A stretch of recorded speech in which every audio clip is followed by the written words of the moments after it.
The era of DMD has arrived in professional wrestling.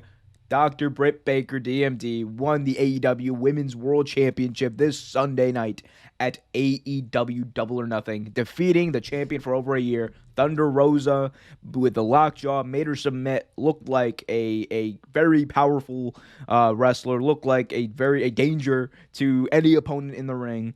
She's been on the upward trajectory for over a year, and this is like where it's all culminated. Trevor, what do we think about this? What do we think about the era of DMD? So we all hoped it was going to happen sooner or later. Um, she deserves it, man. She totally deserves it. Like that match was great. Taking nothing away from Shida. Like God, what else can Shida do at this point? She's held the belt for so long, unless she wanted to make her be the champion like Great Muta was for like what, 5 years or some shit. Well, no, like No, don't do that. yeah, like that's not fun. Like I mean, that was a different type of wrestling too back in the day. Like slave girl Moolah, she held the belt for so damn long because you could do it differently back then. What did you just call her? Slave girl Moolah. Holy jeez, Trevor. Sorry. I mean, that's a topic for another day. We'll talk about Mula's questionable past another day. Oh Continue. yeah, she's so yeah. Anyway, what was I going with this? Oh yeah, so definitely like yeah, she it's time for Sheeta to put the belt down. I mean, and who else could she drop it to than the DMD? Like it was great, a great match to see. Um, I honestly I hoped there was a clean win. I didn't want it to be a dirty one. I wanted her to win cleanly. Actually, I did because I believe if she wins cleanly, like she did, it'll show how dominant she actually is, and then she'll get that pop because she was over the entire match. But I never heard a crowd is down the middle as I did that night because you heard Sheeta's chants, you heard DMD chants, but like she was so over. Like it was her time, definitely her time. Yeah, I agree. It was totally her time. I think that the AEW fans have wanted this for years. I think wrestling fans have wanted this for a long time.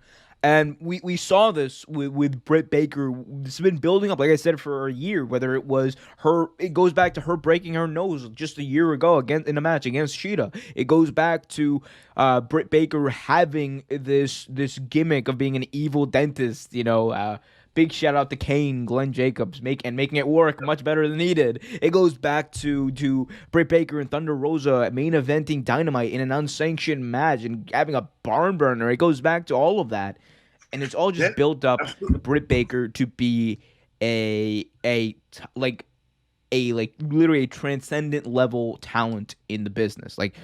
She is one of, like, you talk about the biggest stars in AEW. You can't not talk about Britt Baker.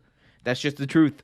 She's that big, and she's got that cross. I think she also will have eventually some cross promotional appeal with outside of just wrestling. So I think I think so. That's good. I think we're gonna see a lot of great promos. 'Cause she's one of the best on promos in that entire company, and that's saying a lot. She's improved greatly in the ring, and she's quickly, as we saw on Sunday. Like, she's a top level worker. It's gonna be interesting to see where she goes from here because we've talked about the AEW women's division. There's a lot of new people that she could work with. One person that I do want to see her work with, Chris Statlander. I would love to see Yeah, that program that because Statlander has been having a lot of great matches. You guys watch Dark? She like beats the hell out of people and she does. nearly decapitates people with her finishing move, which I'm not a huge fan of. But then again, because it's like a reverse pile driver where like Yeah, it's kind of look, weird. like I know, like, obviously there's a way to do it safely, but a lot of times they land right on their necks, and I'm just like, I don't like that move, man. This is a big Yoshitatsu taking the Stylus Clash vibes from that move. But Well, what about Cardell? I'd like to see her with Cardell too. I think Cargo, you hold that off. You hold that off for a little bit. No, not a meet. Don't have it right Like, away. all But out. yeah, Just put the belt. Just hot potato to the belt, brother. Cargo's like backstage, like, brother. It's just Just Hulk Hogan in a mustache. Oh shit! Hulk Hogan in a wig with his mustache. He's like, oh brother, brother, I'm Jake Cargill, brother. Look at my pythons, brother. Oh my god, I hate you so much. Well, brother, it's just a tan. So we're talking about Britt Baker. I I can't get out. I can't do one show without shitting on Hogan. I can't. no, I mean, shit, the Young Bucks did it. So someone sent me a match of Nia Jax, early on Nia Jax, and she's fighting some jobber, and I look real good. It's Britt Baker.